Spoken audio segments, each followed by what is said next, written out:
اعوذ باللہ من الشیطان الرجیم بسم اللہ الرحمن الرحیم۔ معزز ناظرین السلام علیکم۔ جیسا کہ آپ جانتے ہیں کہ پچھلے دنوں مفتی طارق مسعود صاحب سے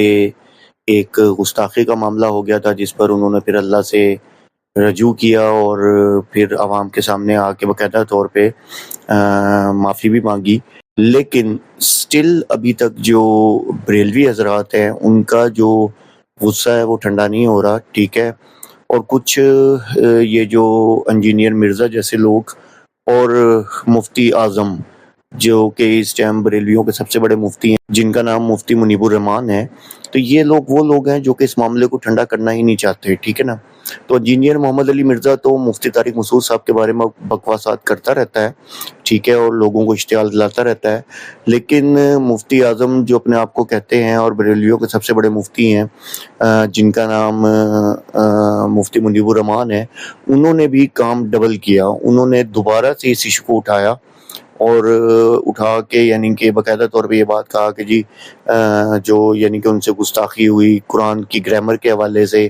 اور جو بھی یعنی کہ بات مفتی مسعود صاحب نے کی تھی، انہوں نے اس کو دوبارہ یعنی کہ لوگوں کو اشتعال دلانے کے لیے وہ بات دوبارہ یعنی کہ جی وہ ایک مولوی وہ یہ کہتا تھا، اور اس طریقے سے ایک مسئلہ جو بھی کھڑا کیا گیا کہ نبی ان پڑھ تھے، صحابہ بھی ان پڑھ تھے، قرآن بھی بعض جگہ صرف و نحو کے قاعدوں کے مطابق نہیں ہے، تو اس مولوی صاحب نے کہا تمہیں کے معنی کیونکہ ان پڑھ کے ہیں، حضور بھی ان پڑھ تھے، صحابہ بھی تھے، فلاں لفظ جو ہے وہ گرامر کے قاعدے کے مطابق نہیں ہے۔ حضور والا قرآن کسی گرامر کا پابند نہیں ہے، قرآن انسان کے بنائے ہوئے قواعد و ضوابط کا پابند نہیں ہے، پوری کائنات قرآن کی پابند ہے۔ قرآن تابع نہیں ہے، مطبوع ہے۔ ہر چیز کو قرآن کی میزان پر پرکھا جائے گا، قرآن کو کسی چیز کی میزان پر پرکھا نہیں جائے گا۔ یہ صرف و نحو تو بہت بعد میں ایجاد ہوئے۔ تو بتانے کا مقصد یہ ہے کہ ایک انسان نے جب اللہ سے رجوع کر لیا اور اللہ سے توبہ کر لی، ٹھیک ہے، اور عوام کے سامنے بھی اپنی غلطی ایکسیپٹ کر لی، بریلوی حضرات یہ چاہتے ہیں اس نے جو گستاخی کی ہے اس کو یہ ایکسیپٹ کر کے تاکہ اس پہ 295C کا FIR کٹے اور یہ اریسٹ ہونا۔